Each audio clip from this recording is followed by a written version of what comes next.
राम जय राम जय जय राम, श्री राम जय राम जय जय राम, श्री राम जय राम जय जय राम।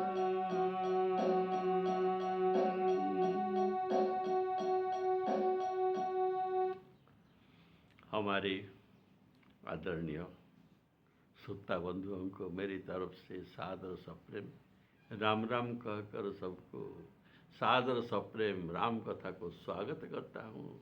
तो प्रेम से बोलिए श्री राम जय राम जय जय राम, श्री राम जय राम जय जय राम, श्री राम जय राम जय जय राम, श्री राम जय राम जय जय राम। तो आप लोग पिछले एपिसोड में सुने थे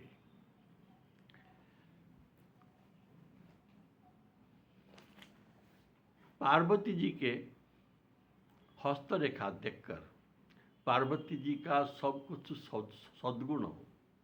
सद्गुण के खान नारद जी ने कहा, इतना सद्गुण और सुंदरी कन्या होने पर भी इनकी वर में दोष बताया। तो कैसा? इनके जो वर जो मिलेगा, जोगी जटिल काम मन नगन मंगल बेश, अस स्वामी यही कह मिलही परिहस्त सिरेख। ऐसा वर के अवगुण सब होता है। तो माता पिता ने रोने लगे और पूछा कि जिस विधाता ने हमारे कन्या को इतना सुंदर रूप दिया, इनके लिए ऐसा पागल वर कैसे चुना? इसका समाधान क्या है? इनका प्रायश्चित कैसे होगा इस पर दोष का? तो नारद जी ने कहा, देखो, जो विधाता भालपट में लिख दिया है उसे कोई मिटा नहीं सकता। फिर भी मैं एक उपाय आपको बताता हूँ। तो पार्वती जी के पिता माता ने पूछा, तो बताइए। तो बोले, देखो, जोगी जटिल अकाम मन नगन अमंगल वेश, ये सब लक्षण शिवजी के पास मिलता है। शिवजी के पास सब कुछ मिलता है और शिवजी कल्याणकारी। इनका अमंगल वेश होने पर भी ये कल्याणकारक है और उनको ये अमंगल से धारण करने पर भी कोई इनको निंदा नहीं करता, वरन इस रूप को लेकर इनको स्तुति किया जाता है।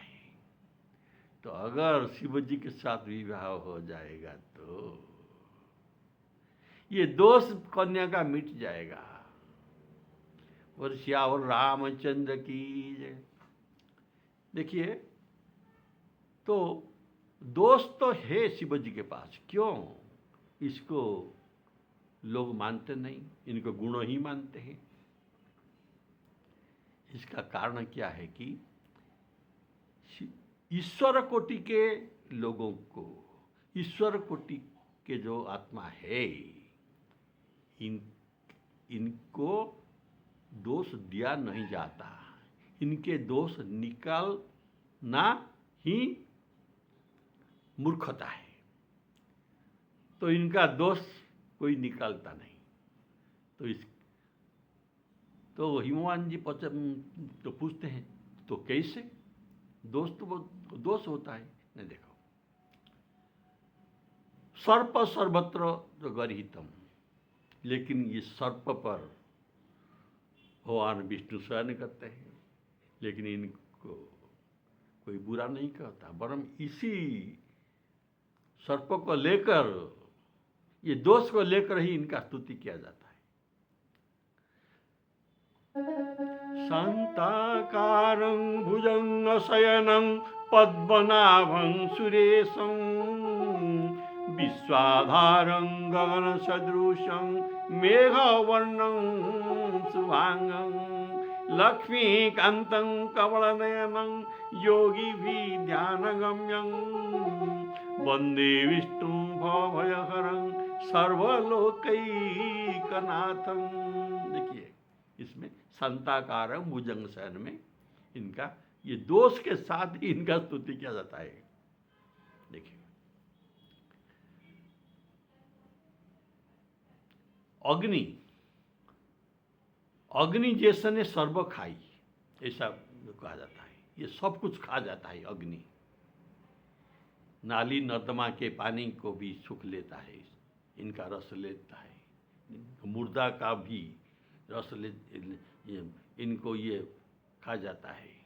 ऐसा ये कहा न पाव को जारी सको, किसको ये जाल नहीं सकता, सबको जला सकता है। पर इनको कोई सर्वग्रासी तो कहते हैं, लेकिन इनका ये दोष नहीं है। अग्नि सर्वग्रासी होने पर भी इनका कोई दोष नहीं देते, क्योंकि अग्नि ईश्वर कोटि के है। जैसे विष्णु ईश्वर कोटि का है, ऐसे अग्नि भी विष्णु ईश्वर कोटि का है। और नारद जी कहते हैं, और एक उदाहरण देता हूँ, गंगा जी। गंगा जी के जल में क्या क्या नहीं बह जाता, तो बोलिए सब कुछ बह जाता है।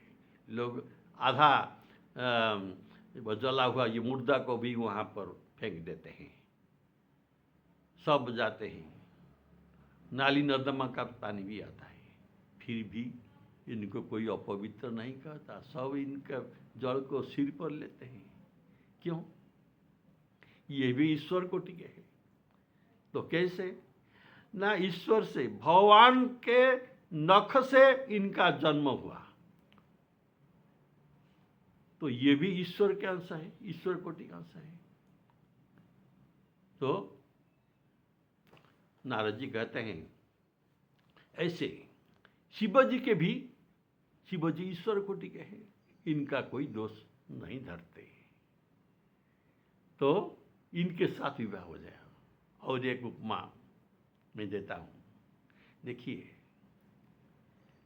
लोग कहते हैं श्री कृष्णचंद्र भगवान ने 16 सहस्त्र गोपस्त्रियों को पत्नी बनाया है। ये क्या ठीक बात है? ये तो सही बात नहीं है। तो हम क्यों 1 2 4 नहीं कर सकते? ये तो भगवान तक करते हैं। तो इसमें इनका दोष निकालते हैं श्री कृष्ण जी में, पर ऐसा निकालना मूर्खता है, क्योंकि ये ईश्वर है।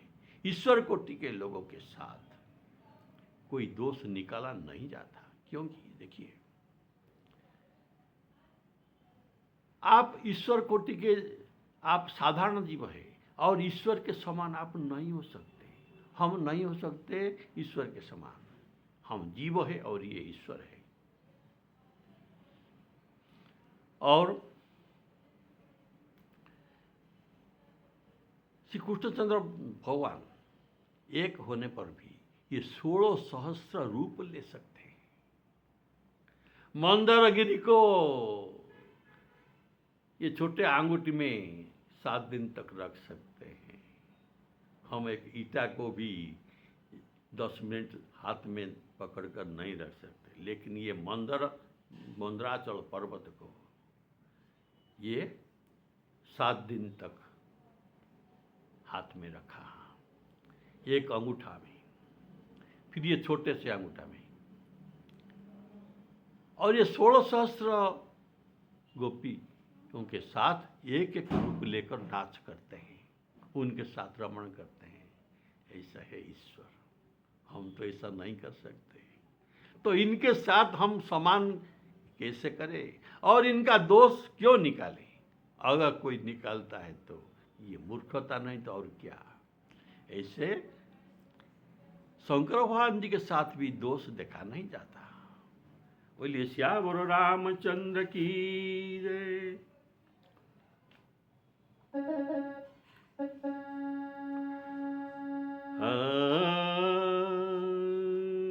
सुबह जो वही सेज शयन हरि करही, बुध कछुति न कर दोषु न धरिही। शुभ भानु कृषानु, भानु सूर्य भी ऐसा करते हैं, लेकिन सब जगह से रस शुक्ल सोच को लेते हैं, लेकिन इनको कोई बुरा नहीं कहता। ये भी ईश्वर कोटि के समान है, क्योंकि भगवान सूर्य भगवान के चक्षु है, इनका चक्षु है। तो ये चक्षु जात चक्षु अजायते, मनसा चंद्रमा सूर्य चक्षु अजायते, इनका जन्म भगवान के चक्षु से हुआ है। जैसे गंगा जी का जन्म भगवान के नख से पाद धौत से उत्पन्न हुआ है। तो रवि सूरश्याम रामचंद्र की जय। भानु सूर्य कृषानु अग्नि, भानु कृषानु सर्वरस खाही, इन कहूँ मंद कहत को नाही। शुभ अरु अशुभ सलीला सब बही, सुरसरी को अपुनीत न कही, सुरसरी को अपुनीत न कही। क्योंकि ये सब समर्थ है ईश्वर से, हम ऐसा समर्थ है, हम असमर्थ है। समर्थ कहूँ नहीं दोषु गोसाई, रवि पावक सुरसरी की नाई। श्री राम जय राम। देखिए, हम जीव है और ये है ईश्वर, हम इनके साथ समान नहीं हो सकते। लेकिन जब ये जीव भगवान से एकाकार हो जाता है, तब ये भी पूज्य हो जाता है, भगवान के जैसा बन जाता है। भगवान से जब ये मिल जाता है तो कैसे? देखिए, सूरा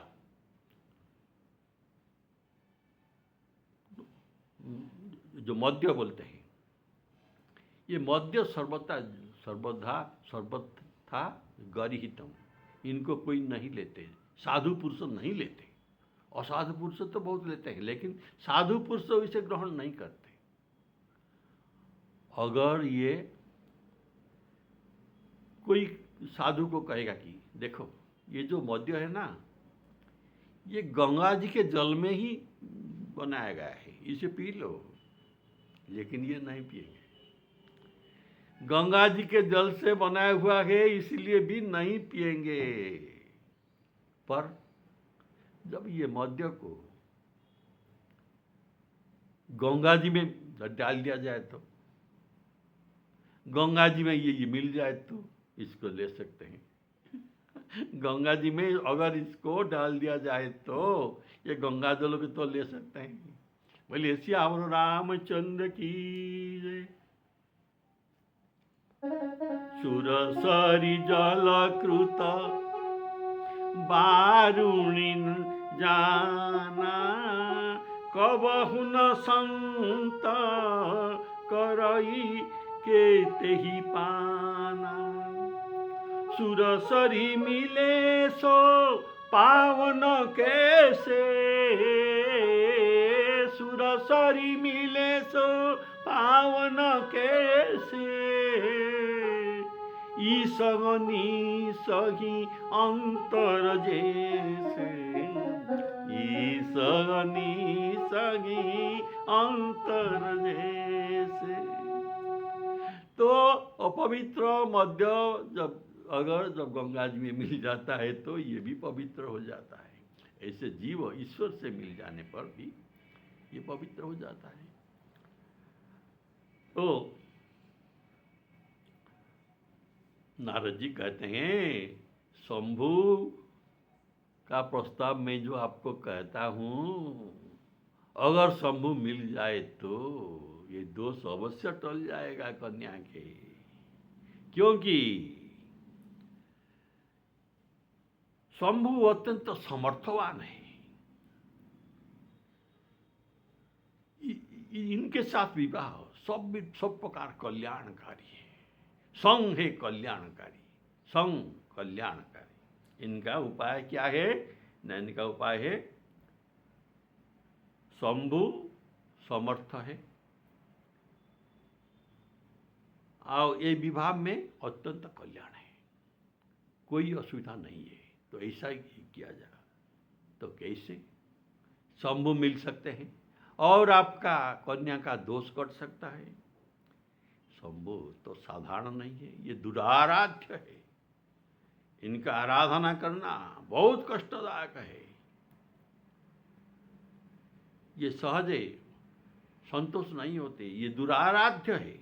बहुत कुछ तपस्या करना पड़ता है। देखिए असुरों ने कितना कठिन तपस्या करके पंचाग्नि में तप करके शंकर भगवान को संतुष्ट करते हैं।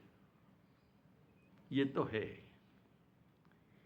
ये असुरों के लिए ये दुराराध्य है।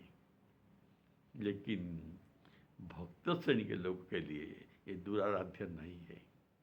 अत्यंत सहज में ये संतुष्ट हो जाते हैं। तो कैसे?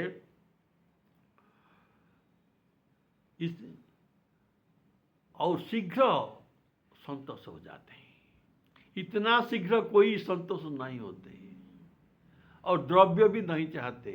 थोड़ा सा चावल, पानी और बेलपत्ता, ये तो सब जगह मिलता है। बेलपत्ता और पानी तो सबके पास सुलभ है, इसी से ही ये संतुष्ट हो जाते हैं और वर दे देते हैं। बोलिए श्यावर रामचंद्र की जय। इसीलिए इनका नाम है आशुतोष। शीघ्र कोई तपस्या न करने पर भी अगर मन सच्चा है तो शिवजी संतुष्ट होकर वर दे सकते हैं। शंभु सहज समर्थ भगवान, यही विवाह सब विधि कल्याण। दुराराध्य पे अहि महेशु, आशुतोष पुनि किए कलेशु। श्री राम जय राम। तो आशुतोष पुनि किए कलेशु। कलेश होता थोड़ा कुछ ये कष्ट उठाने पर, कुछ कष्ट उठाने पर ये भी आशुतोष होकर वर दे देते हैं, प्रसन्न हो जाते हैं। इसीलिए मेरे समझ में ऐसा है कि मैं आपको कहता हूँ, आपके कुमारी पार्वती जी को तप करना चाहिए। पार्वती जी तप करना चाहिए। इसी से इनका जो कपाल में लिखा हुआ है, इनका वर में जो दोष है, जोगी, जटिल, अकाम, मन, नगन, अमंगल, अवेश, ये सब दोष इनका मिट जाएगा। ये जो होने वाला है और निश्चय ही होगा, ऐसा भविष्यवाद को भावी को त्रिपुरारी नष्ट कर सकते हैं, इनको मेट सकते हैं। जैसे त्रिपुरासुर को ये नष्ट कर दिया, ऐसे जितना भी ये कुभाग्य हो तो भी ये मिटा सकते हैं। बोले सियावर रामचंद्र की जय। जो तपु करई कुमारी तुम्हारी, भाबियु मेटी सकई त्रिपुरारी। श्री राम जय राम। देखिए, इनके साथ शिवजी के साथ विवाह होना बड़ा कल्याणकारक है। तो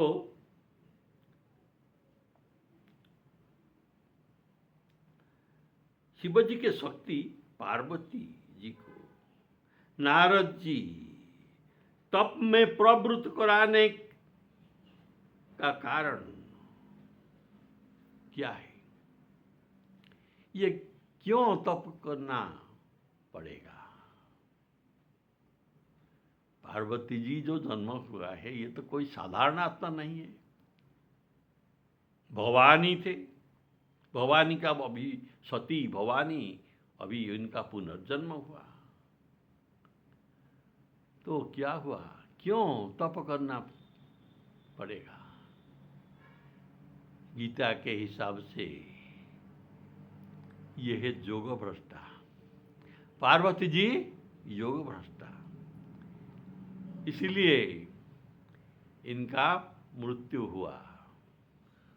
योगाग्नि में देह को झांस करना पड़ा, फिर जन्म हुआ, फिर जन्म हुई, तो ये योग भ्रष्टा है। तो भगवान को अर्जुन जी गीता में पूछते हैं, प्रभु जो आपको जो योग भ्रष्टा है, योग अर्थात आपके साथ जो जोड़कर रहता है यही योग, जो भगवान को भजन करता है यही योग, भगवान के साथ जो संपर्क रखता है यही योग। तो इसमें कुछ विघ्न हुआ, हरि इच्छा से हो या किसी भी अपराध से हो, ये योग भ्रष्ट हो गया। तो जितना साधन इनका हुआ था पहले, क्या ये सब उड़ जाएगा? ये सब पानी में पानी फिर जाएगा? इनका दुर्गति हो जाएगा क्या? ऐसा था अर्जुन जी का प्रश्न। तो इनका क्या गति होगा भविष्य में, तो आप बताइए। तो भगवान कहते हैं, हे पार्थ, इनका दुर्गति कभी नहीं होता। पार्थ नैवेह नामुत्र दुर्गति तास, पार्थ नैवेह नामुत्र विनाश तस्य विद्यते, नहि कल्याण कृत कश्चित् दुर्गतिं तात गच्छति, नहि कल्याण कश्चित् दुर्गतिं तात गच्छति। इनका दुर्गति होता नहीं। तो क्या होता है? मर जाने पर इनका फिर पुनर्जन्म होता है, और पुनर्जन्म जो होता है पवित्र संभ्रांत धनी कुल में इनका जन्म होता है। कोई जो ब्लैक लिस्टेड लोगों के घर में इनका जन्म नहीं होता। पवित्र धन जिनके पास है, धर्मनिष्ठ और धनी भी हो, इनके घर में इनका जन्म होता है। तो ये जो पुण्य किया हुआ है ना, इनका पुण्य ही इनको जन्म देगा।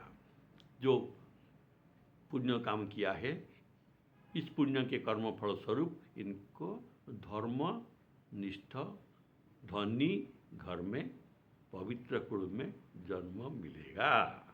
भगवान यह कहते हैं, प्राप्य पुण्य कृता लोकान् उषित्वा शाश्वती समा, शुचीनां पवित्र श्रीमतां धनी, शुचीनां श्रीमतां देहे योग भ्रष्ट अभिजायते, शुचीनां श्रीमतां देहे योग भ्रष्ट अभिजायते।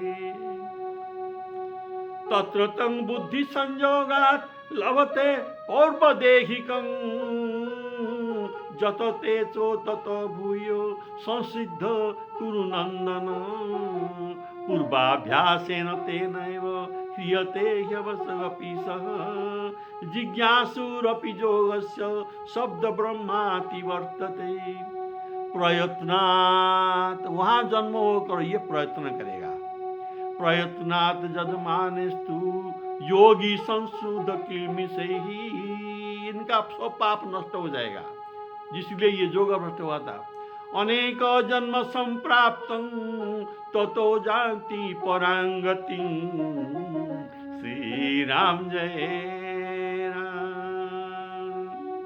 तो पार्वती योग भ्रष्ट है गीता के हिसाब से तो इनको तप करना पड़ेगा तप करने पर भी इनका पूर्व जन्म का जो पाप है ये सब नष्ट हो सकता है इसलिए बोलिए श्यावर रामचंद्र की पूर्व जन्म में ये पाप किया है तो ये पाप को नष्ट होगा ये तप के द्वारा तो ऐसा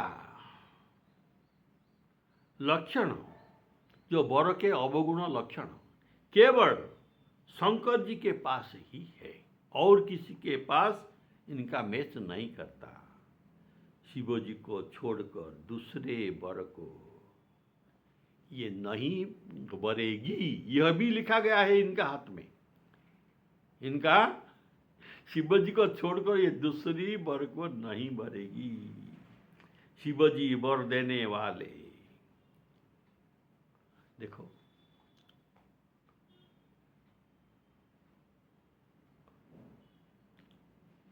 शिवजी